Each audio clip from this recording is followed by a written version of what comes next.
ਸਿੱਖਿਆ ਦੀ ਨੀਤੀ ਹੁੰਦੀ ਹੈ ਸਿੱਖਿਆਰਥੀਆਂ ਦੇ ਨਾਲ ਤੇ ਜਿਹੜੀ ਇਹਨਾਂ ਨੇ ਹੁਣ ਜਿਹਨੂੰ ਢੰਡੋਰਾ ਪਿੱਟ ਰਹੇ ਆ ਜੇ ਤੁਸੀਂ ਜੇ ਏਡੀ ਵਧੀਆ ਚੀਜ਼ ਬਣਾਈ ਆ ਤਾਂ ਆਪੇ ਲੋਕ ਐਕਸੈਪਟ ਕਰ ਲੈਣ। ਜੇ ਐਕਸੈਪਟ ਨਹੀਂ ਕਰੇ ਤਾਂ ਮਤਲਬ ਗੜਬੜ ਹੈ। ਲੋੜ ਹੈ ਸਾਨੂੰ ਚੇਂਜਸ ਦੀ, ਪਰ ਸਾਨੂੰ ਇੰਨੀਆਂ ਵੀ ਚੇਂਜਸ ਦੀ ਲੋੜ ਨਹੀਂ ਕਿ ਅਸੀਂ ਆਪਣਾ ਪਿੱਛਾ ਭੁੱਲ ਗਏ। ਜਿਹੜਾ ਪਿਛਲਾ ਪ੍ਰਭਾਵ ਇਹ ਜਾ ਰਿਹਾ ਹੈ ਮਿਆਰ ਨੂੰ ਲੈ ਕੇ ਸੁਧਾਰ ਉਹਨੇ ਨਹੀਂ ਹੋ ਰਹੇ, ਜਿਸ ਕਰਕੇ ਵਿਸ਼ਵ ਪੱਧਰ ਤੇ ਵੀ ਤੇ ਦੇਸ਼ ਪੱਧਰ ਤੇ ਵੀ ਮਿਆਰ ਗਿਰ ਰਿਹਾ ਯੂਨੀਵਰਸਿਟੀ ਦਾ।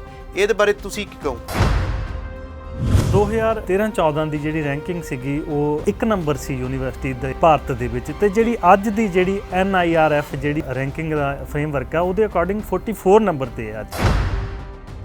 ਲਾਇਬ੍ਰੇਰੀ ਦਾ ਜੇਕਰ ਮਸਲਾ ਹੋਵੇ, ਲੈਬੋਰਟਰੀਜ਼ ਦਾ ਮਸਲਾ ਹੋਵੇ, ਸਾਨੂੰ ਪ੍ਰੋਟੈਸਟ ਕਰਕੇ ਸਾਨੂੰ ਖਲੋਣੇ ਪੈਂਦੇ ਆ ਰੋਜ਼। ਕੋਈ ਭੁੱਖ ਹੜਤਾਲ ਕਈ ਦਿਨਾਂ ਤੋਂ ਯੂਨੀਵਰਸਿਟੀ ਦੀਆਂ 7-8 ਜਥੇਬੰਦੀਆਂ ਹੈ ਉਹ ਲਗਾਤਾਰ ਭੁੱਖ ਹੜਤਾਲ ਤੇ ਬੈਠੀਆਂ।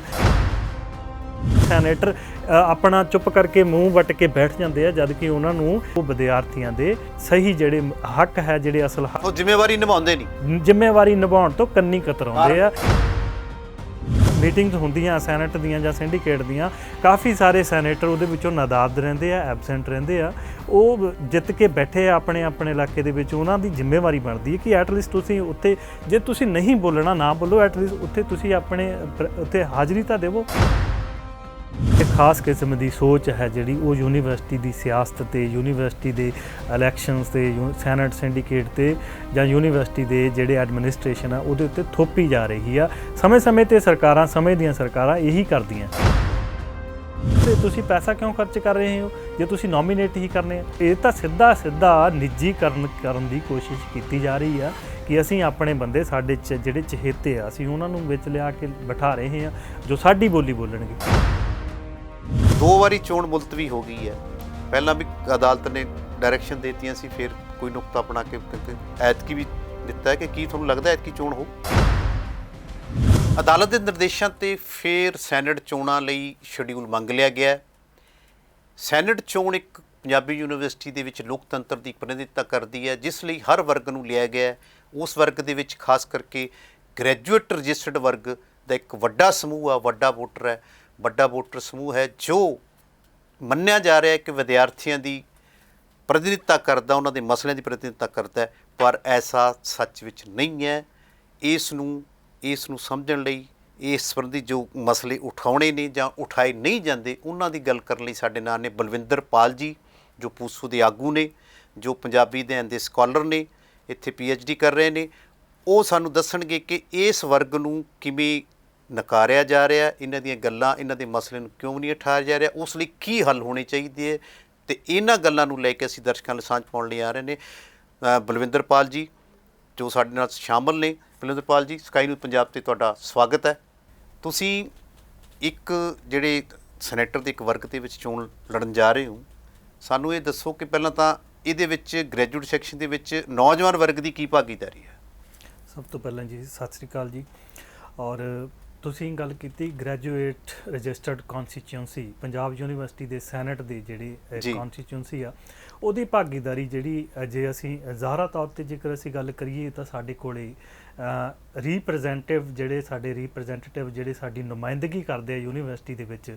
ਇੱਕ ਸੈਨੇਟ ਜਿਵੇਂ ਅਸੀਂ ਜਾਣਦੇ ਹੀ ਹਾਂ ਕਿ ਇੱਕ ਬਾਡੀ ਹੈ ਯੂਨੀਵਰਸਿਟੀ ਦੀ, ਗਵਰਨਿੰਗ ਬਾਡੀ ਆ, ਸੇਮ ਇਜ਼ ਲਾਈਕ ਜਿਵੇਂ ਸਾਡੀ ਅਸੈਂਬਲੀ ਹੋਗੀ ਕਿਸੇ ਰਾਜ ਦੀ, ਉਸੇ ਤਰ੍ਹਾਂ ਇਹ ਯੂਨੀਵਰਸਿਟੀ ਦੇ ਵਿੱਚ ਕੰਮ ਕਰਦੀ ਆ। ਯੂਨੀਵਰਸਿਟੀ ਦੇ ਰਿਫਾਰਮਸ ਨੂੰ ਲੈ ਕੇ, ਯੂਨੀਵਰਸਿਟੀ ਦੇ ਸਟਰਕਚਰ ਨੂੰ ਲੈ ਕੇ, ਤਮਾਮ ਜਿੰਨੇ ਤਰ੍ਹਾਂ ਦੇ ਵੀ ਯੂਨੀਵਰਸਿਟੀ ਦੇ ਵਿੱਚ ਜਿਹੜੇ ਅਕਾਦਮਿਕ ਪੱਧਰ ਦੇ ਚਾਹੇ ਹੋਣ ਕਿਸੇ ਵੀ ਲੈਵਲ ਦੇ, ਜਿਹੜੇ ਉਹਨਾਂ ਨੂੰ ਇਹ ਜਿਹੜਾ ਰਵਾਂ ਕਰਦੀ ਹੈ ਸਹੀ ਤਰੀਕੇ ਦੇ ਨਾਲ ਚਲਾਉਣ ਦੇ ਵਿੱਚ ਇਹ ਜਿਹੜੀ ਸੈਨੇਟ ਔਰ ਸਿੰਡੀਕੇਟ ਦੋਨਾਂ ਦਾ ਜਿਹੜਾ ਕੰਮ ਹੁੰਦਾ। ਇਹਦੇ ਵਿੱਚ ਤੁਸੀਂ ਕਾਫੀ ਸਾਲਾਂ ਤੋਂ ਅਸੀਂ ਇਹ ਮਹਿਸੂਸ ਕਰ ਰਹੇ ਸੀ ਜਿਵੇਂ ਸਾਡਾ ਨੌਜਵਾਨ ਵਰਗ ਹੈ ਜਿਹੜਾ, ਚਾਹੇ ਉਹ ਯੂਨੀਵਰਸਿਟੀ ਤੋਂ ਨਿਕਲ ਕੇ ਜਾ ਰਿਹਾ ਹੈ, ਚਾਹੇ ਯੂਨੀਵਰਸਿਟੀ ਦੀ ਲੀਡਰਸ਼ਿਪ ਹੈ, ਤਮਾਮ ਜਥੇਬੰਦੀਆਂ ਜਿਹੜੀਆਂ ਯੂਨੀਵਰਸਿਟੀ ਦੀਆਂ, ਉਹਨਾਂ ਦੇ ਅਗਰ ਕੋਈ ਆਗੂ ਹੈ ਉਹ ਅੱਗੇ ਆ ਰਹੇ ਆ, ਪਰ ਉਹਨਾਂ ਨੂੰ ਜਿਹੜੀਆਂ ਮੁਸ਼ਕਲਾਂ ਜਿਹੜੀਆਂ ਸਾਹਮਣਾ ਕਰਨਾ ਪੈਂਦਾ ਮੁਸ਼ਕਲਾਂ ਦਾ, ਉਹਦੇ ਵਿੱਚ ਕੀ ਹੈ? ਉਹਦੇ ਵਿੱਚ ਇੱਕ ਤਾਂ ਜਿਹੜਾ ਪੂਰੇ ਤਾਮ-ਝਾਮ ਦੇ ਨਾਲ ਬੈਠੇ ਹੋਏ ਪੁਰਾਣੇ ਜਿਹੜੇ ਸੈਨੇਟ ਦੇ ਮੈਂਬਰ ਹੈ, ਕਈ ਸਾਲਾਂ ਤੋਂ ਲਗਾਤਾਰ ਉਹਦੇ ਵਿੱਚ ਬੈਠੇ ਹੋਏ ਆ। ਦੂਸਰੀ ਗੱਲ ਇਹ ਹੈ ਕਿ ਉਹਨਾਂ ਦਾ ਜਿਹੜਾ ਅਸਰ ਰਸੂਖ ਹੈ, ਚਾਹੇ ਉਹ ਸਰਕਾਰਾਂ ਦੇ ਲੈਵਲ 'ਤੇ ਹੋਵੇ, ਚਾਹੇ ਉਹ ਬਿਊਰੋਕਰੇਸੀ ਦੇ ਲੈਵਲ 'ਤੇ ਹੋਵੇ, ਚਾਹੇ ਉਹ ਐਡਮਿਨਿਸਟ੍ਰੇਸ਼ਨ ਲੈਵਲ 'ਤੇ ਹੋਵੇ, ਉਹ ਜਿਹੜਾ ਉਹਨਾਂ ਦੇ ਨਾਲੋਂ ਜ਼ਿਆਦਾ ਉਹਨਾਂ ਨੂੰ ਮੌਕੇ ਜਿਹੜੇ ਹੈ ਉਹ ਘੱਟ ਮਿਲਦੇ ਆ। ਹੁਣ ਜੇਕਰ ਅਸੀਂ ਆਮ ਤੌਰ ਤੇ ਦੇਖੀਏ, ਅਸੀਂ ਪਿੱਛੇ ਜੇ ਮੰਗ ਵੀ ਉਠਾਈ ਸੀਗੀ ਕਿ ਜਿਹੜਾ ਇੱਕ ਸਾਡੀ ਪੰਜਾਬ ਯੂਨੀਵਰਸਿਟੀ ਦੀ ਜਿਹੜੀ ਸਟੂਡੈਂਟ ਕਾਉਂਸਲ ਹੈ, ਐਟਲੀਸਟ ਉਹਦੇ ਪ੍ਰੈਜ਼ੀਡੈਂਟ ਨੂੰ ਜਿਹੜਾ ਸਾਨੂੰ ਉਹਦੇ ਵਿੱਚ ਰੀਪ੍ਰੈਜ਼ੈਂਟ ਜਿਹੜਾ ਉਹਨੂੰ ਵੀ ਨਾਮਜ਼ਦ ਕੀਤਾ ਜਾਵੇ, ਉਹਨੂੰ ਬੈਠਣਾ ਚਾਹੀਦਾ। ਵਿੱਚ ਬੈਠਦਾ ਤਾਂ ਹੈਗਾ ਪਰ ਉਹਨੂੰ ਬੋਲਣ ਦੀ ਉਹ ਕਾਰਵਾਈ ਇੱਕ ਮੂਕ ਦਰਸ਼ਕ ਬਣ ਕੇ ਉੱਥੇ ਦੇਖਣ ਦੀ ਉਹਨੂੰ ਇਜਾਜ਼ਤ ਹੈ, ਪਰ ਉਹਨੂੰ ਉੱਥੇ ਕਿਸੇ ਮੁੱਦੇ ਨੂੰ ਲੈ ਕੇ ਬੋਲਣ ਦੀ, ਕਿਸੇ ਤੇ ਕੋਈ ਪੱਖ ਰੱਖਣ ਦੀ ਕਿਸੇ ਤਰ੍ਹਾਂ ਦੀ ਵੀ ਕੋਈ ਇਜਾਜ਼ਤ ਨਹੀਂ ਹੈ ਉਹਨੂੰ। ਤਾਂ ਅਸੀਂ ਇਹ ਵੀ ਚਾਹੁੰਦੇ ਸੀਗੇ ਕਿ ਇਹ ਜਿਹੜਾ ਰਿਫਾਰਮ ਜ਼ਰੂਰ ਹੋਣਾ ਚਾਹੀਦਾ ਤਾਂ ਜੋ ਜਿਹੜੇ ਪੜ੍ਹ ਰਹੇ ਸਟੂਡੈਂਟ ਹੈ, ਨਾ ਕਿ ਜਿਹੜੇ ਪੜ੍ਹ ਚੁੱਕੇ ਜਿਨ੍ਹਾਂ ਦਾ ਕੋਈ ਲੈਣਾ ਦੇਣਾ। ਬਹੁਤੀ ਵਾਰੀ ਅਸੀਂ ਦੇਖਿਆ ਹੈ ਕਿ ਸਟੂਡੈਂਟ ਪਾਸ ਹੋ ਜਾਂਦੇ ਆ, ਉਹਨਾਂ ਦਾ ਇੱਕ ਲਿੰਕ ਜਿਹੜਾ ਟੁੱਟ ਜਾਂਦਾ ਯੂਨੀਵਰਸਿਟੀ। ਜਦੋਂ ਪਾਸ ਆਊਟ ਹੋ ਗਏ ਉਹਨਾਂ ਨੂੰ ਕੋਈ ਲੈਣਾ ਦੇਣਾ ਨਹੀਂ, ਯੂਨੀਵਰਸਿਟੀ ਫੀਸ ਵਧਾ ਰਹੀ ਆ, ਯੂਨੀਵਰਸਿਟੀ ਫੀਸ ਘਟਾ ਰਹੀ ਆ, ਯੂਨੀਵਰਸਿਟੀ 'ਚ ਕਿਹੜਾ ਕੋਰਸ ਸ਼ੁਰੂ ਹੋ ਰਿਹਾ, ਕਿਹੜਾ ਬੰਦ ਹੋ ਗਿਆ, ਕਿਹੜਾ। ਯਾਨੀ ਤੁਹਾਡੇ ਕਹਿਣ ਦਾ ਮਤਲਬ ਵੀ ਜਿਹੜੇ ਸਟੂਡੈਂਟ ਪੜ੍ਹ ਰਹੇ ਨੇ ਉੱਥੇ ਉਹਨਾਂ ਦੀ ਭਾਗੀਦਾਰੀ ਜ਼ਿਆਦਾ ਹੋਣੀ ਚਾਹੀਦੀ, ਉਹਨਾਂ ਦੀ ਭਾਗੀਦਾਰੀ ਜ਼ਿਆਦਾ ਹੋਣੀ ਚਾਹੀਦੀ ਹੈ, ਤਾਂ ਜੋ ਜਿਹੜਾ ਫਾਇਦਾ ਹੈ ਜਿਹੜਾ ਕਿਸੇ ਵੀ ਕੋਰਸ ਦਾ ਹੈ, ਕਿਸੇ ਵੀ ਹੋਰ ਤਰੀਕੇ ਦਾ ਜਿਹੜਾ ਡਾਇਰੈਕਟ ਜਿਹੜਾ ਉਹਨੂੰ ਜੋ ਵੀ ਸੁਧਾਰਾਂ ਦੀ ਲੋੜ ਆ ਉਹ ਵਿੱਚ ਰਹਿ ਕੇ ਦੇਖਦੇ ਨੇ ਊਣਤਾਈਆਂ ਉਹ ਦੂਰ ਕੀਤੀਆਂ ਜਾ ਸਕਣ। ਜੀ ਬਿਲਕੁਲ। ਯੂਨੀਵਰਸਿਟੀ ਦਾ ਜੇ ਆਪਾਂ ਗੱਲ ਕਰੀਏ, ਜਿਹਨਾਂ ਸੁਧਾਰਾਂ ਦੀ ਤੁਸੀਂ ਗੱਲ ਕੀਤੀ ਹੈ, ਸੁਧਾਰਾਂ ਦੇ ਵਿੱਚ ਇਹ ਜਿਹੜਾ ਪਿਛਲਾ ਪ੍ਰਭਾਵ ਇਹ ਜਾ ਰਿਹਾ ਹੈ ਮਿਆਰ ਨੂੰ ਲੈ ਕੇ ਸੁਧਾਰ ਉਹਨੇ ਨਹੀਂ ਹੋ ਰਹੇ, ਜਿਸ ਕਰਕੇ ਵਿਸ਼ਵ ਪੱਧਰ ਤੇ ਵੀ ਤੇ ਦੇਸ਼ ਪੱਧਰ ਤੇ ਵੀ ਮਿਆਰ ਗਿਰ ਰਿਹਾ ਯੂਨੀਵਰਸਿਟੀ ਦਾ। ਇਹਦੇ ਬਾਰੇ ਤੁਸੀਂ ਕੀ ਕਹੋਗੇ?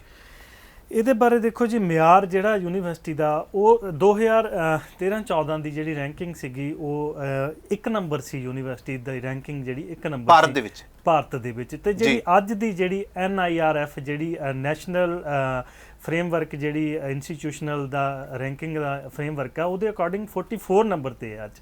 ਤਾਂ ਇਹ ਜਿਹੜਾ ਮਿਆਰ ਲਗਾਤਾਰ ਗਿਰਦਾ ਜਾ ਰਿਹਾ ਹੈ। ਪੱਧਰ ਨੂੰ ਉੱਚਾ ਚੁੱਕਣ ਦੇ ਵਾਸਤੇ ਨਾ ਤਾਂ ਕੋਈ ਇੱਥੇ ਕੋਈ ਰਿਸਰਚ ਦਾ ਜ਼ਿਆਦਾ ਕੋਈ ਮਹੱਤਵ ਰਿਹਾ ਅੱਜ ਕੱਲ੍ਹ ਦੀ ਰਿਸਰਚ ਵੀ, ਕਿਉਂਕਿ ਹੁਣ ਲੋਕਡਾਊਨ ਦੇ ਅਸੀਂ ਜੇਕਰ ਦੇਖੀਏ ਉਹਦੇ ਤਾਲਾਬੰਦੀ ਦੇ ਦੌਰਾਨ ਕੀ ਹੋਇਆ ਕਿ ਸਾਰੀਆਂ ਲੈਬੋਰਟਰੀਜ਼ ਬੰਦ ਆ। ਹਾਲਾਂਕਿ ਹੋਰ ਕੱਲ੍ਹ ਦੀ ਖਬਰ ਹੈ ਹਰਿਆਣਾ ਨੇ ਸਕੂਲਾਂ ਨੂੰ ਖੋਲ੍ਹਣ ਦੀ ਇਜਾਜ਼ਤ ਵੀ ਦੇ ਦਿੱਤੀ, ਪਰ ਇਹ ਯੂਨੀਵਰਸਿਟੀ ਨੂੰ ਹਜੇ ਤੱਕ ਵੀ ਵਿਦਿਆਰਥੀਆਂ ਨੂੰ ਵਾਂਝੇ ਰੱਖਿਆ ਜਾ ਰਿਹਾ ਹੈ। ਲਾਇਬ੍ਰੇਰੀ ਦਾ ਜੇਕਰ ਮਸਲਾ ਹੋਵੇ, ਲੈਬੋਰਟਰੀਜ਼ ਦਾ ਮਸਲਾ ਹੋਵੇ, ਉਹ ਜਿਹੜਾ ਲਗਾਤਾਰ ਉਹਨਾਂ ਤੋਂ ਸਾਨੂੰ ਪ੍ਰੋਟੈਸਟ ਕਰਕੇ ਸਾਨੂੰ ਖਲੋਣੇ ਪੈਂਦੇ ਆ। ਰੋਜ਼ ਕੋਈ ਭੁੱਖ ਹੜਤਾਲ, ਕਈ ਦਿਨਾਂ ਤੋਂ ਯੂਨੀਵਰਸਿਟੀ ਦੀਆਂ 7-8 ਜਥੇਬੰਦੀਆਂ ਹੈ ਉਹ ਲਗਾਤਾਰ ਭੁੱਖ ਹੜਤਾਲ 'ਤੇ ਬੈਠੀਆਂ, ਉਹਨਾਂ ਦੀ ਕੋਈ ਨੁਮਾਇੰਦਾ ਉਹਨਾਂ ਦੀ ਗੱਲ ਸੁਣ ਨਹੀਂ ਆ ਰਿਹਾ।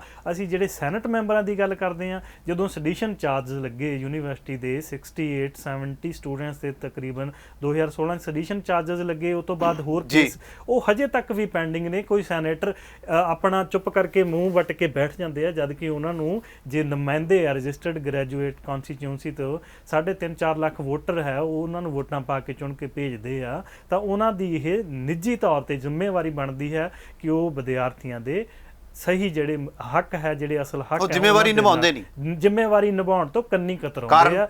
ਕਾਰਨ ਇਹੀ ਹੈ ਕਿ ਅਸੀਂ ਸਰਕਾਰਾਂ ਦੇ ਨਾਲ ਅਸੀਂ ਸਿੱਧੇ ਤੌਰ ਤੇ ਮੱਥਾ ਨਹੀਂ ਲਾ ਸਕਦੇ, ਅਸੀਂ ਤੁਹਾਡੇ ਪਿੱਛੇ ਖੜੇ ਹਾਂ। ਜਦ ਅਸੀਂ ਵਿਦਿਆਰਥੀ ਹੋ ਕੇ ਅਸੀਂ ਸਿੱਧੇ ਤਰੀਕੇ ਦੇ ਨਾਲ ਸਰਕਾਰਾਂ ਨਾਲ ਖਹਿ ਰਹੇ ਹਾਂ, ਸਾਡੀ ਪੂਰੀ ਖਹਿਬਾਜ਼ੀ ਚੱਲ ਰਹੀ ਸਰਕਾਰਾਂ ਨਾਲ, ਐਡਮਿਨਿਸਟ੍ਰੇਸ਼ਨ ਦੇ ਨਾਲ, ਤਾਂ ਉਹਨਾਂ ਦੀ ਵੀ ਜ਼ਿੰਮੇਵਾਰੀ ਬਣਦੀ ਹੈ ਤੇ ਸਾਡੇ ਨਾਲ ਖੜਨ। ਦੂਜੀ ਗੱਲ ਇਹ ਹੈ ਕਿ ਜਦੋਂ ਮੀਟਿੰਗਸ ਹੁੰਦੀਆਂ ਸੈਨੇਟ ਦੀਆਂ ਜਾਂ ਸਿੰਡੀਕੇਟ ਦੀਆਂ, ਕਾਫੀ ਸਾਰੇ ਸੈਨੇਟਰ ਉਹਦੇ ਵਿੱਚੋਂ ਨਾਦਾਦ ਰਹਿੰਦੇ ਆ, ਐਬਸੈਂਟ ਰਹਿੰਦੇ ਆ, ਉਹ ਜਿੱਤ ਕੇ ਬੈਠੇ ਆ ਆਪਣੇ ਇਲਾਕੇ ਦੇ ਵਿੱਚ। ਉਹਨਾਂ ਦੀ ਜ਼ਿੰਮੇਵਾਰੀ ਬਣਦੀ ਹੈ ਕਿ ਐਟਲੀਸਟ ਤੁਸੀਂ ਉੱਥੇ, ਜੇ ਤੁਸੀਂ ਨਹੀਂ ਬੋਲਣਾ ਨਾ ਬੋਲੋ, ਐਟਲੀਸਟ ਉੱਥੇ ਤੁਸੀਂ ਆਪਣੇ ਉੱਥੇ ਹਾਜ਼ਰੀ ਤਾਂ ਦੇਵੋ। ਯਾਨੀ ਕਿ ਉਹ ਹਾਜ਼ਰ ਵੀ ਨਹੀਂ ਹੁੰਦੇ, ਮੁੱਦੇ ਵੀ ਨਹੀਂ ਰੱਖਦੇ, ਸਰਕਾਰ ਦੇ ਨਾਲ ਚੁੱਪ ਕਰਕੇ ਖਾਮੋਸ਼ੀ ਦੇ ਨਾਲ ਵੀ ਉਹ ਸਹਿਮਤੀ ਦਰਜ ਕਰਦੇ ਨੇ। ਇਹਦਾ ਕਾਰਨ ਇੱਕ ਇਹ ਵੀ ਹੈ ਜਿਹੜਾ ਤੁਸੀਂ ਪਹਿਲਾਂ ਉਠਾਇਆ ਸੀ ਕਿ ਜਿਹੜੇ ਲਗਾਤਾਰ ਵਿਦਿਆਰਥੀ ਵਰਗ ਨੂੰ ਛੱਡ ਕੇ ਲੈਕਚਰਰ ਬਣ ਗਏ, ਉਦੋਂ ਬਾਅਦ ਰਿਟਾਇਰ ਵੀ ਹੋ ਗਏ, ਉਹ ਲਗਾਤਾਰ ਸੈਨੇਟਰ ਬਣ ਰਹੇ ਨੇ। ਇਹ ਇੱਕ ਕਾਰਨ ਹੈ ਇਹਦੇ ਵਿੱਚ? ਕਾਰਨ ਹੈ, ਦੇਖੋ ਕਈ ਤਾਂ ਹੁਣ ਕਈ ਇਹੋ ਜਿਹੇ ਸੈਨੇਟਰ ਜਿਹੜੇ 6-7 ਬਾਰ ਜਿੱਤ ਰਹੇ ਆ, ਜਦ ਕਿ ਉਹਨਾਂ ਦੀ ਕੋਈ ਆਊਟਪੁੱਟ ਨਹੀਂ ਆ ਰਹੀ ਵਿਦਿਆਰਥੀ ਵਰਗ ਦੇ ਵਾਸਤੇ। ਫੀਸਾਂ ਵੱਧ ਜਾਂਦੀਆਂ, ਉੱਥੇ ਚੁੱਪ ਕਰਕੇ ਬੈਠੇ ਰਹਿੰਦੇ, ਸਾਈਨ ਕਰ ਦਿੰਦੇ ਜੀ ਠੀਕ ਆ, ਵੋਟ ਪਾ ਦਿੰਦੇ ਆ, ਹੱਥ ਖੜੇ ਕਰਕੇ ਵੋਟ, ਮਤਲਬ ਸਿੱਧੇ ਤਰੀਕੇ ਦੇ ਨਾਲ ਉਹ ਆਪਣੇ ਹੱਥ ਖੜੇ ਆ ਉਹਨਾਂ ਦੇ, ਉਹਨਾਂ ਦੇ ਵੀ ਹੱਥ ਖੜੇ ਆ। ਯਾਨੀ ਕਿਤੇ ਨਾ ਕਿਤੇ ਤੁਸੀਂ ਇਹ ਸੁਧਾਰ ਦੀ ਮੰਗ ਕਰਦੇ ਹੋ ਅਸੀਂ ਕਿ ਇਹ ਵਿਦਿਆਰਥੀ ਵਰਗ ਹੀ ਰੀਪ੍ਰੈਜ਼ੈਂਟ ਕਰੇ ਇਸ ਗ੍ਰੈਜੂਏਟ ਨੂੰ। ਵਿਦਿਆਰਥੀ ਵਰਗ ਇਹਨੂੰ ਰੀਪ੍ਰੈਜ਼ੈਂਟ ਨਹੀਂ, ਜ਼ਰੂਰੀ ਨਹੀਂ ਹੈ ਇਕੱਲਾ ਵਿਦਿਆਰਥੀ ਵਰਗ ਹੀ ਰੀਪ੍ਰੈਜ਼ੈਂਟ ਕਰੇ। ਲੈਕਚਰਰ, ਪ੍ਰੋਫੈਸਰ, ਸਾਰੇ ਜਿਹੜੇ ਫੈਕਲਟੀਜ਼ ਆ ਉਹ ਵੀ ਰੀਪ੍ਰੈਜ਼ੈਂਟ ਕਰਨਾ ਚਾਹੀਦਾ ਉਹਨਾਂ ਨੂੰ ਵੀ। ਪਰ ਜਿਹੜੀ ਸ਼ਮੂਲੀਅਤ ਹੈ ਜ਼ਿਆਦਾ ਉਹ ਵਿਦਿਆਰਥੀਆਂ ਦੀ ਹੋਣੀ ਚਾਹੀਦੀ, ਕਿਉਂਕਿ ਮਸਲੇ ਵਿਦਿਆਰਥੀਆਂ ਨਾਲ ਜੁੜੇ ਹੋਏ ਆ।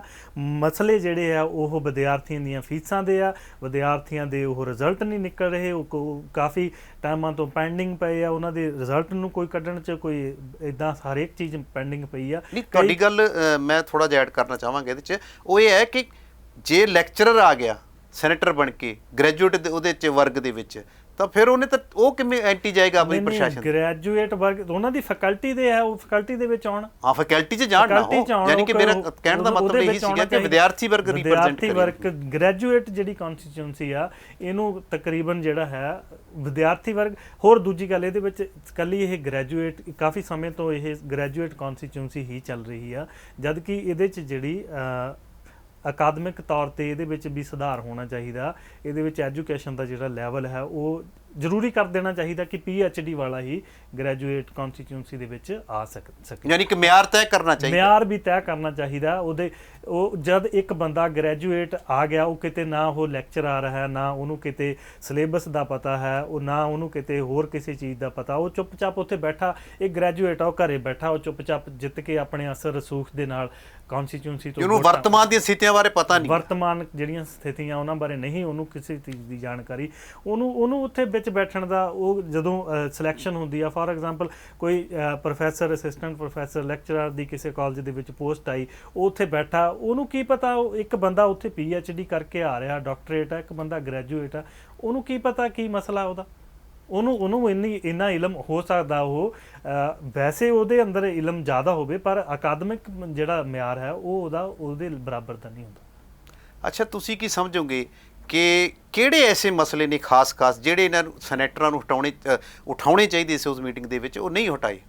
ਇਹਨਾਂ ਨੂੰ ਮਸਲੇ ਦੇਖੋ, ਇੱਕ ਤਾਂ ਜਿਵੇਂ ਵਿਦਿਆਰਥੀਆਂ ਦੀਆਂ ਜਿਹੜੀਆਂ ਜਾਇਜ਼ ਮੰਗਾਂ ਆ, ਇੱਕ ਤਾਂ ਫੀਸਾਂ ਦੇ ਲਗਾਤਾਰ ਫੀਸਾਂ ਦੇ ਵਿੱਚ ਲਗਾਤਾਰ ਹੁਣ ਯੂਨੀਵਰਸਿਟੀ ਨੇ ਕਹਿਤਾ ਕਿ ਹਰੇਕ ਸਾਲ ਕਿੰਨੇ ਫੀਸਦੀ ਵਾਧਾ ਹੋਇਆ? 5% ਵਾਧਾ ਹੋਊਗਾ, ਹਰੇਕ ਸਾਲ ਵਾਧਾ। ਇੱਕ ਵਾਰੀ 2016 ਦੇ ਵਿੱਚ 15-16 ਦੇ ਸੈਸ਼ਨ ਦੇ ਵਿੱਚ ਇਹਨਾਂ ਨੇ 1100% ਉਹਦੇ ਵਿੱਚ ਵਾਧਾ ਕਰਤਾ। ਜਦੋਂ ਪ੍ਰੋਟੈਸਟ ਹੋਇਆ, ਮੁੜ ਕੇ ਬਹੁਤ ਵੱਡੀਆਂ ਘਟਨਾਵਾਂ ਹੋਈਆਂ ਯੂਨੀਵਰਸਿਟੀ ਦੇ ਵਿੱਚ, ਇਤਜਾਜ ਪ੍ਰਗਟ ਕੀਤਾ ਯੂਨੀਵਰਸਿਟੀ ਦੇ ਸਾਰੀਆਂ ਵਿਦਿਆਰਥੀਆਂ ਨੇ, ਜਥੇਬੰਦੀਆਂ ਨੇ ਇਕੱਠੀਆਂ ਹੋ ਕੇ ਸੈਡੀਸ਼ਨ ਚਾਰਜ ਤੱਕ ਲਾਏ ਗਏ।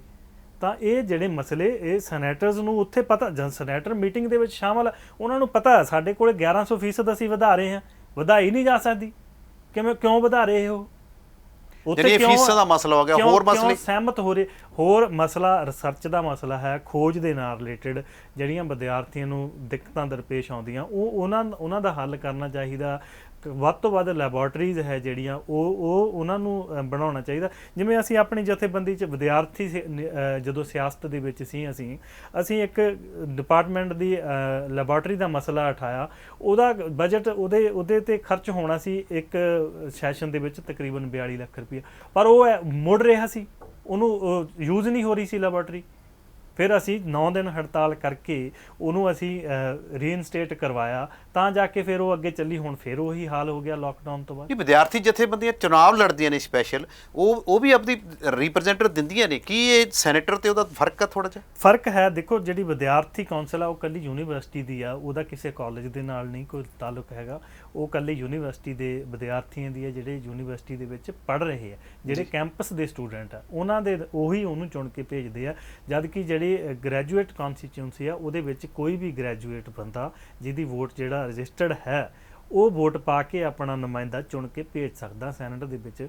ਤਾਂ ਇਹਦੇ ਵਿੱਚ ਬੇਸਿਕ ਫਰਕ ਇਹੀ ਆ ਕਿ ਇੱਕ ਜਿਹੜੀ ਕੌਂਸਲ ਹੈ ਉਹ ਪੰਜਾਬ ਯੂਨੀਵਰਸਿਟੀ ਦੇ ਕੈਂਪਸ ਦੀ ਆ, ਪੰਜਾਬ ਯੂਨੀਵਰਸਿਟੀ ਕੈਂਪਸ ਜਿਹੜੀ ਕੌਂਸਲ ਹੈਗੀ ਕੈਂਪਸ ਦੀ ਆ, ਔਰ ਰਜਿਸਟਰਡ ਗ੍ਰੈਜੂਏਟ ਕਨਸਟੀਚੁਐਂਸੀ ਹੈ ਜਿਹੜੀ ਤਮਾਮ ਜਿਹੜੇ ਉਹਦਾ ਦਾਇਰਾ ਜ਼ਿਆਦਾ, ਦਾਇਰਾ ਵਸੀਹ ਆ ਉਹਦਾ। ਤੁਸੀਂ ਫਿਰ ਇਹ ਦੱਸੋ ਕਿ ਜਿਹੜਾ ਹੁਣ ਇੱਕ ਚਾਂਸਲਰ ਰਿਪੋਰਟ ਆਈ ਹੈ, ਉਹਦੇ ਵਿੱਚ ਸਾਰੀ ਗੱਲ ਨੋਮੀਨੇਟਡ ਦੀ ਕੀਤੀ ਗਈ ਹੈ ਵੀ ਸਾਰੇ ਨੋਮੀਨੇਟ ਕੀਤੇ ਜਾਣ। ਇਹ ਆਪਣੀ 15 ਨੇ ਰਜਿਸਟਰਡ ਗ੍ਰੈਜੂਏਟ ਦੇ ਵਿੱਚ, ਉਹ ਵੀ 3 ਤੱਕ ਕਰਾਈ ਹੈ, ਉਹਨੂੰ ਕਿਵੇਂ ਦੇਖਦੇ ਹੋ ਤੁਸੀਂ? ਉਹਦੇ ਨੋਮੀਨੇਟ ਦੇਖੋ, ਇਹ ਤਾਂ ਸਮੇਂ-ਸਮੇਂ ਦੀਆਂ ਜਿਹੜੀਆਂ ਹਕੂਮਤਾਂ ਹੈ, ਸਮੇਂ-ਸਮੇਂ ਦੀਆਂ ਜਿਹੜੀਆਂ ਸਰਕਾਰਾਂ ਹੈ, ਉਹਨਾਂ ਦੇ ਵੱਲੋਂ ਇਹ ਆਪਣਾ ਜਿਹੜਾ ਰਸੂਖ ਦਿਖਾਇਆ ਜਾਂਦਾ। ਹੁਣ ਅੱਜ ਵੀ ਕਿਸੇ ਖਾਸ ਕਿਸਮ ਦੀ ਸੋਚ ਹੈ ਜਿਹੜੀ ਉਹ ਯੂਨੀਵਰਸਿਟੀ ਦੀ ਸਿਆਸਤ 'ਤੇ, ਯੂਨੀਵਰਸਿਟੀ ਦੇ ਇਲੈਕਸ਼ਨਸ 'ਤੇ, ਸੈਨੇਟ ਸਿੰਡੀਕੇਟ 'ਤੇ, ਜਾਂ ਯੂਨੀਵਰਸਿਟੀ ਦੇ ਜਿਹੜੇ ਐਡਮਿਨਿਸਟ੍ਰੇਸ਼ਨ ਆ ਉਹਦੇ ਉੱਤੇ ਥੋਪੀ ਜਾ ਰਹੀ ਆ। ਸਮੇਂ-ਸਮੇਂ 'ਤੇ ਸਰਕਾਰਾਂ, ਸਮੇਂ ਦੀਆਂ ਸਰਕਾਰਾਂ ਇਹੀ ਕਰਦੀਆਂ।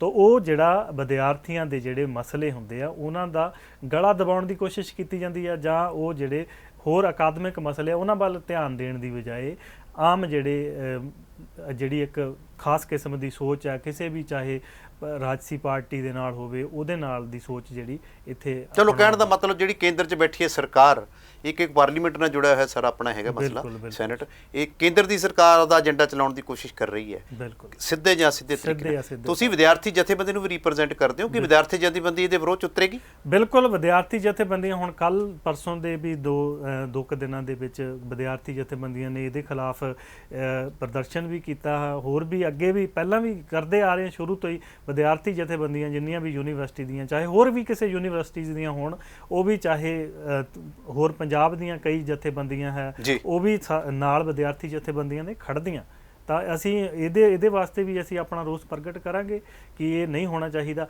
ਹੁਣ ਜੇ ਤੁਸੀਂ ਇਹਦੇ ਸਾਡੇ ਕੋਲੇ ਫਿਰ ਸਾਨੂੰ ਇਹਦੇ 'ਤੇ ਤੁਸੀਂ ਪੈਸਾ ਕਿਉਂ ਖਰਚ ਕਰ ਰਹੇ ਹੋ ਜੇ ਤੁਸੀਂ ਨੋਮੀਨੇਟ ਹੀ ਕਰਨੇ ਆ?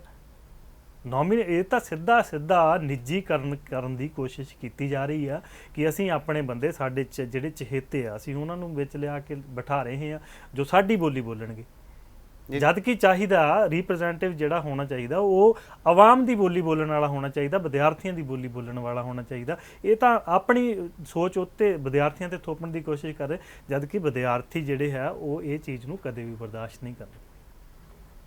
ਜਿਹੜੀ ਚੋਣ ਲਗਾਤਾਰ ਮੁਲਤਵੀ ਹੋ ਰਹੀ ਹੈ ਇਹ ਕੀ ਕਾਰਨ ਹੈ?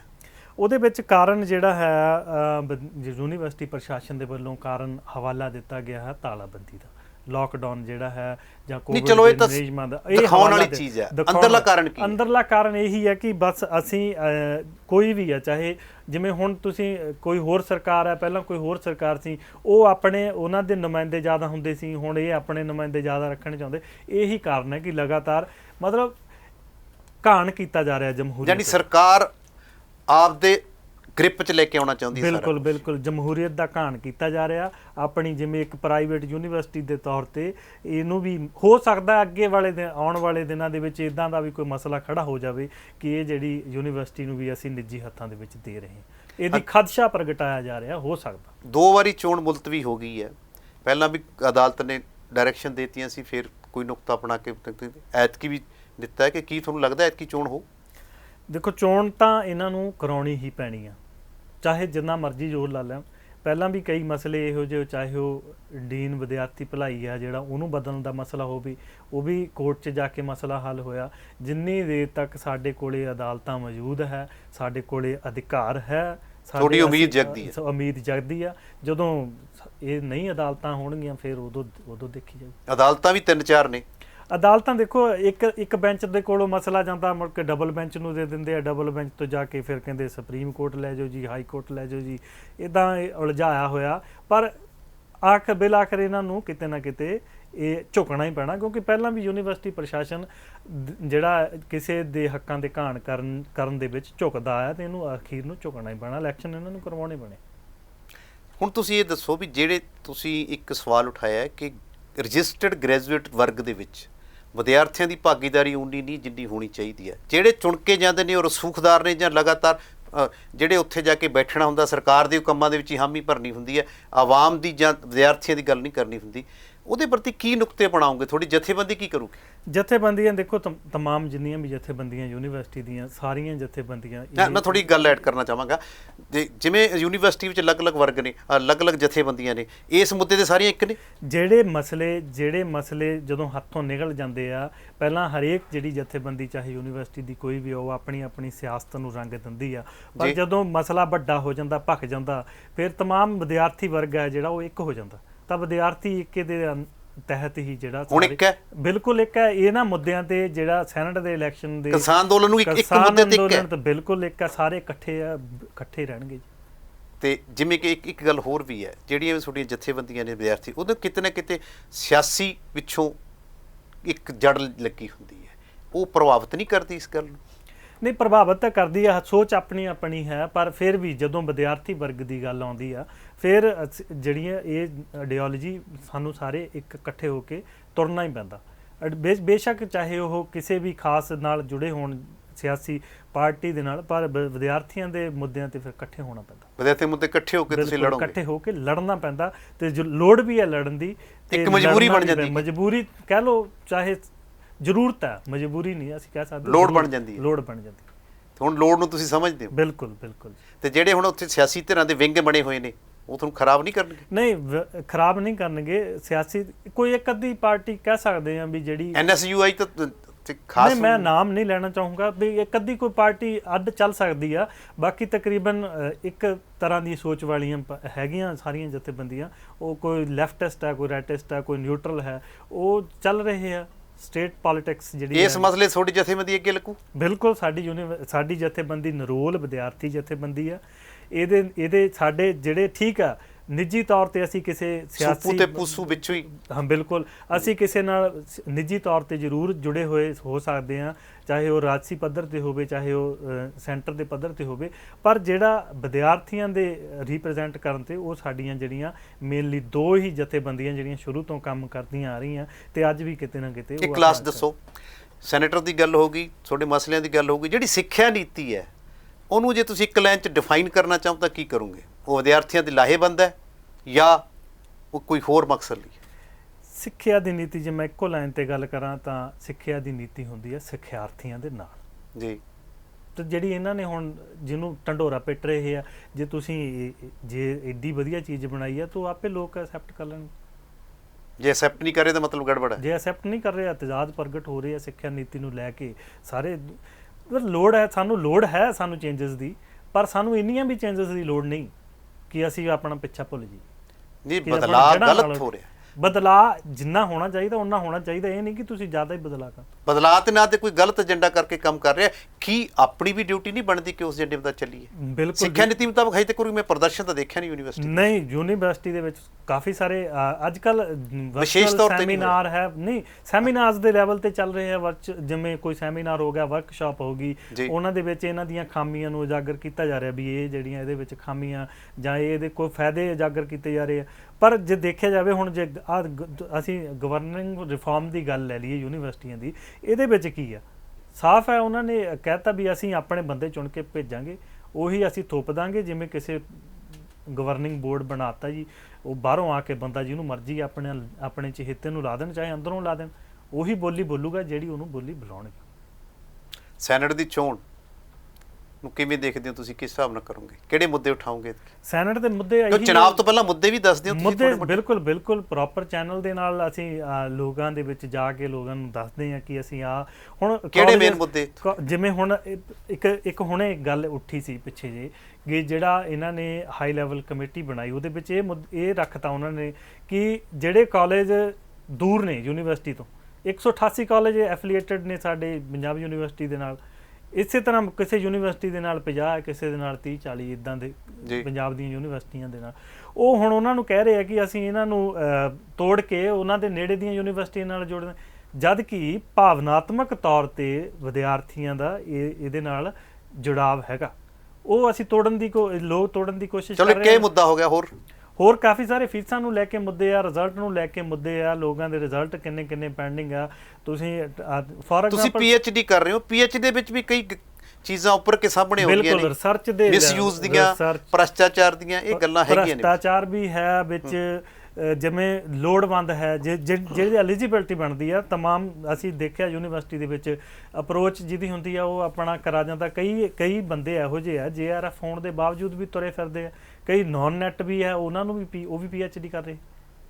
ਤਾਂ ਇਹ ਸੁਧਾਰਾਂ ਦੀ ਲੋੜ ਹੈ, ਪਰ ਤੁਹਾਡੇ ਕੀ ਮੁੱਦੇ ਰਹਿਣਗੇ? ਬਿਲਕੁਲ ਜੀ ਬਿਲਕੁਲ, ਅਕਾਦਮਿਕ ਜਿਹੜਾ ਮਿਆਰ ਹੈ ਉਹਨੂੰ ਉੱਚਾ ਚੱਕਣਾ ਚਾਹੀਦਾ। ਜੇ ਤੁਸੀਂ ਜਿੱਤਦੇ ਹੋ ਫਿਰ ਰੱਖੋਗੇ? ਬਿਲਕੁਲ, ਰਿਸਰਚ ਲੈਵਲ ਹੈ ਜਿਹੜਾ ਉਹਨੂੰ ਵੀ ਉੱਚਾ ਚੱਕਣਾ ਚਾਹੀਦਾ, ਤਾਂ ਜੋ ਇਹ ਯੂਨੀਵਰਸਿਟੀ ਸਾਡੀ ਇੱਕ ਹੈਰੀਟੇਜ ਆ, ਇਹਨੂੰ ਬਚਾਉਣ ਦੀ ਅਸੀਂ ਵਿਰਾਸਤ ਆ, ਪੂਰੀ ਕੋਸ਼ਿਸ਼ ਕਰਾਂਗੇ। ਇਸ ਵਿਰਾਸਤ ਨੂੰ ਬਚਾਉਣ ਲਈ ਵਿਦਿਆਰਥੀ ਵਰਗ ਨੂੰ ਅੱਗੇ ਆਉਣਾ ਚਾਹੀਦਾ ਤੇ ਤੁਸੀਂ ਅੱਗੇ ਆ ਰਹੇ ਹੋ। ਵਿਦਿਆਰਥੀ ਵਰਗ ਨੂੰ ਹੀ ਨਹੀਂ, ਸਾਰੇ ਜਿੰਨੇ ਵੀ ਲੋਕ ਇੰਟੈਲੈਕਚੁਅਲ ਹੈ, ਕੋਈ ਵੀ ਆ ਜਿਹੜਾ ਜੁੜਿਆ ਹੋਇਆ ਯੂਨੀਵਰਸਿਟੀ, ਉਹਨੂੰ ਅੱਗੇ ਆਉਣ ਦਾ ਜਿਹੜਾ ਤਹਈਆ ਕਰਨਾ ਪਏਗਾ। ਇਹ ਸਨ ਬਲਵਿੰਦਰ ਪਾਲ ਸਿੰਘ ਜੀ, ਜੋ ਪੂਸੂ ਦੇ ਆਗੂ ਹਨ ਤੇ ਸਕਾਲਰ ਨੇ ਪੰਜਾਬੀ ਦੇ ਆਂਦੇ ਤੇ ਇੱਥੇ PhD ਕਰ ਰਹੇ ਨੇ। ਉਹ ਇੱਕ ਵਿਦਿਆਰਥੀਆਂ ਦੇ ਦਰਦ ਨੂੰ ਬੜੇ ਸੰਜੀਦਾ ਤਰੀਕੇ ਨਾਲ ਸਮਝ ਰਹੇ ਨੇ ਤੇ ਉਸ ਦਰਦ ਨੂੰ ਰੱਖਣ ਲਈ ਤਤਪਰ ਨੇ। ਇਸ ਲਈ ਉਹ ਸੈਨੇਟ ਦੇ ਰਜਿਸਟਰਡ ਗ੍ਰੈਜੂਏਟ ਵਰਗ ਦੇ ਵਿੱਚ ਚੋਣ ਵੀ ਲੜ ਰਹੇ ਨੇ। ਚੋਣ ਦੇ ਪ੍ਰਤੀ ਲੋਕਤੰਤਰ ਨੂੰ ਸਮਝਦੇ ਨੇ ਕਿ ਜਿਹੜਾ ਸੈਨੇਟ ਦੀ ਚੋਣ ਹੈ ਜਾਂ ਸਿੰਡੀਕੇਟ ਦੀ ਚੋਣ ਹੈ, ਇੱਕ ਪ੍ਰਸ਼ਾਸਨਿਕ ਸਿਸਟਮ ਦੇ ਵਿੱਚ ਇੱਕ ਲੋਕਤੰਤਰ ਦਾ ਇੱਕ ਥੰਮ ਹੈ ਜੋ ਵਿਦਿਆਰਥੀਆਂ ਦੀ ਗੱਲ ਕਰਦਾ ਹੈ ਇੱਕ ਲੋਕਤੰਤਰ ਦੇ ਜ਼ਰੀਏ। ਉਸ ਨੂੰ ਰਿਪਰੈਜ਼ੈਂਟ ਕਰਨ ਦੇ ਵਿੱਚ ਕੁਛ ਇਹਨਾਂ ਨੇ ਖਾਮੀਆਂ ਗਿਣਾਈਆਂ ਨੇ। ਖਾਮੀਆਂ ਇਹ ਨੇ ਕਿ ਕੁਛ ਲੂਪਹੋਲ ਨੇ, ਕੁਛ ਵਿਰਲਾ ਨੇ, ਜਿਸ ਕਰਕੇ ਇਸ ਰਜਿਸਟਰਡ ਗ੍ਰੈਜੂਏਟ ਵਰਗ ਦੇ ਵਿੱਚ ਲਗਾਤਾਰ 7 ਵਾਰੀ 6 ਵਾਰੀ ਲੈਕਚਰ ਪੱਧਰ 'ਤੇ ਹੋ ਕੇ ਯਾਨੀ ਕਿ ਰਿਟਾਇਰ ਹੋ ਕੇ ਵੀ ਇਸ ਖਿੱਤੇ ਦੇ ਵਿੱਚ ਆ ਕੇ ਚੋਣ ਲੜਦੇ ਨੇ। ਜੋ ਚੁਣੇ ਜਾਂਦੇ ਨੇ ਰਸੂਖ ਨਾਲ, ਆਪਦੇ ਉਹ ਯਾਨੀ ਕਿ ਗਿਆਨ ਦੇ ਪੱਧਰ ਨਾਲ ਇੱਕ ਵਰਗ ਨਾਲ ਜੁੜ ਕੇ ਚੁਣੇ ਜਾਂਦੇ ਨੇ, ਪਰ ਜਦੋਂ ਸੈਨੇਟ ਦੇ ਵਿੱਚ ਬੈਠਦੇ ਨੇ ਜਾਂ ਤਾਂ ਉਹ ਨਿਰਧਾਰਤ ਰਹਿੰਦੇ ਨੇ ਜਾਂ ਉਹ ਚੁੱਪ ਕਰਕੇ ਜਿਹੜੇ ਗਲਤ ਫੈਸਲਿਆਂ ਦੀ ਸਹਿਮਤੀ ਦੇ ਦਿੰਦੇ ਨੇ।